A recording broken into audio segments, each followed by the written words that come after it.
Good evening. This is Bill Shakespeare with your nightly news. Tonight, 8 are dead in what police are calling the deadliest board meeting in history. The Denmark Corporation has been no stranger to scandal in recent days. CEO and founder William Hamlet Sr. was found dead unexpectedly last month of undetermined causes. Roger Claudius had been widely suspected of having an affair with Gertrude Hamlet, head of the board and wife of Hamlet Sr. Suspicions were all but confirmed last week when Gertrude married Claudius and nominated him to succeed as CEO of the Denmark Corporation. Claudius's contentious appointment as the new CEO drew sharp criticism from many, but none so vocal as Hamlet Jr. The death of his father appeared to unhinge the promising young man. Hamlet abruptly ended his studies in England and broke off his engagement with longtime fiancée Ophelia Polonius, daughter of corporate spokesman David Polonius. Hamlet then wrote and directed a short guerrilla-style film called The Conscience of the King, a venomous satire portraying the analog of Claudius as a murderous lecher.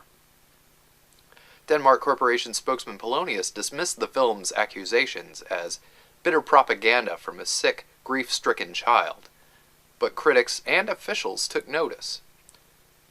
Federal officials under Special Agent Fortinbras moved to reopen the investigation into Hamlet Sr.'s death. Yesterday, an argument in a private meeting between Hamlet and Gertrude got so violent that Polonius charged the room to subdue Hamlet. Polonius was killed, a victim of what was called a psychotic reaction to Hamlet's paranoid delusion. Police ruled the death an accident and moved to commit Hamlet into psychiatric care. Laertes Polonius then vowed revenge and publicly challenged Hamlet to a duel. Later that evening, Ophelia Polonius was found dead, drowned in the fountain with a toxic combination of pharmaceuticals and alcohol in her system. We now know that Claudius had employed assassins to attempt to kill Hamlet while being transported into psychiatric care. His attempt backfired in a case of mistaken identity, when junior executives Rosencrantz and Guildenstern were killed in the car that was supposed to have been driving Hamlet. Hamlet was released from psychiatric care with the help of legal wrangling by Robert Horatio, and the two men returned together to Denmark Corporation headquarters to confront Claudius. What followed was described by a deeply shaken Horatio as casual slaughter.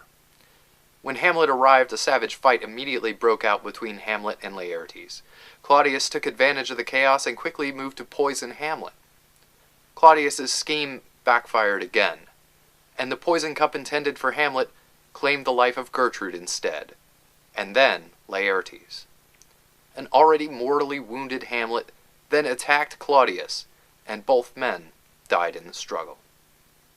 A federal team led by Special Agent Fortinbras breached the compound minutes too late, finding only one living witness in Robert Horatio.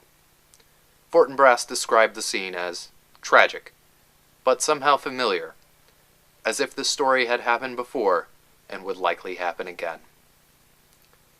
This has been Bill Shakespeare. May flights of angels sing thee to thy rest. Good night.